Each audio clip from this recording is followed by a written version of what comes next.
Right, so this is the training part of the question for magistrates selection and training.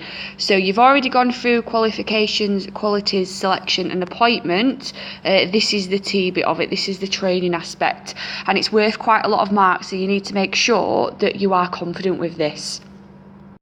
So, when a magistrate needs to be trained then, it's usually done by the court clerk, okay?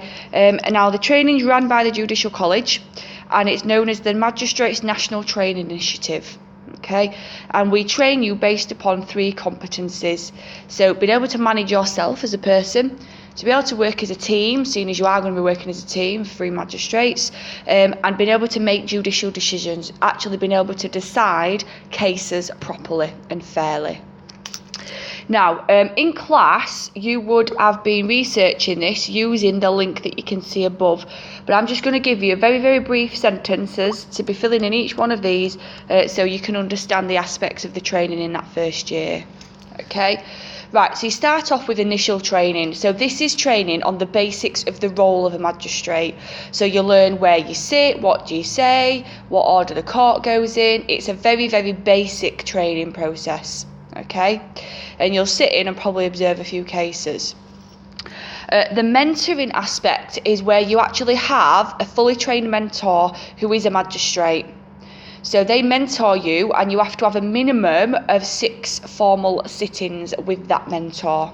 So you've got to make sure you sit down, you have your mentor meetings, and then they can help you through any sort of issues that you've got whilst training, any questions, any support that you need. Court training is probably the most important then, and it involves visiting prisons. So you go to prisons and you see how your sentencing would affect an offender. So you might go and see somebody that's serving 7 months in prison for a crime. So you will then be able to see how those 7 months are affecting that individual. Okay? Also, during the court training, you'll end up with a workbook that you'll have to fill in, and that's as part of doing your observations in court, your activities, your mentor sittings, etc. So the workbook's very important, and that'll be running alongside your court training. Your consolidation training is basically what's in the title. You're bringing together everything that you've already learned from the core training and the mentor training. So you will bring it all together, consolidate it all, and basically get ready at this point for your appraisal. Now, your appraisal usually happens after a year, anything between 12 and 18 months. All it is you sit down and you discuss with your mentor whether you feel that you are ready for the job. Okay, and any strengths that you've shown during that year, and any sort of areas for development. Now, generally, this sort of thing happens in every job. So, like, we have this every year. What's gone well during the year? What's not gone well? How do we want to teach things differently? You will have the same sort of thing later in life in jobs. What's happened that's gone good?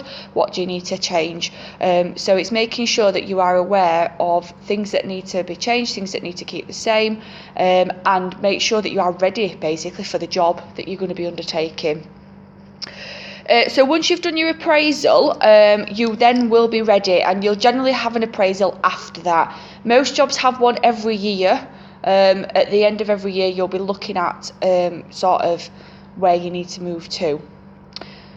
Right, in terms of ongoing development then, so you've got your initial training in the first year, but obviously there's still other training that needs to take place. So first of all, you've got update training. So update training, you are updated on any new laws that take place, any new procedures that take place. You've got to keep up in the know, basically. It's like being a barrister and then never looking at any new laws that come out. You're just never going to succeed. So especially with magistrates, what you're looking at here is making sure if a new procedure changes, so like, for example, the fact that magistrates can now sentence unlimited fines if it's a level 5 offence, you need to be aware of that so that you know you can sentence up to an unlimited amount of fines.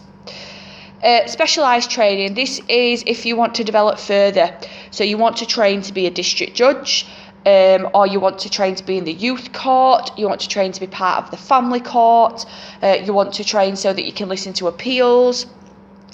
All those you need extra training for. You can't just suddenly become a magistrate and then think, right, I'm now going to sit in the Crown Court and listen to appeals. You can't. You've got to have the special training to be able to do so. So any sort of specialised training to sort of work up your career ladder in that sense, you might need to undertake.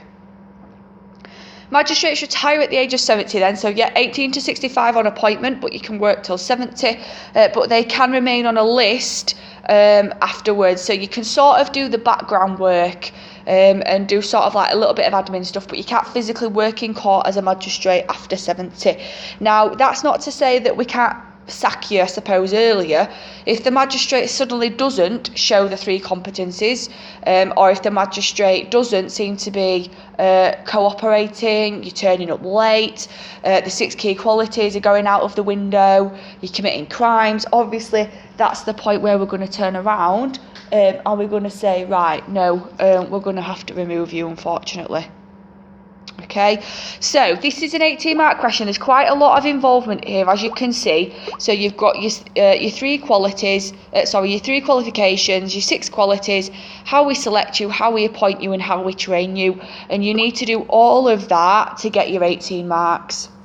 Okay, so the question asks for selection and training. You need to just make sure that the selection process you're aware is QQSA and your training is T.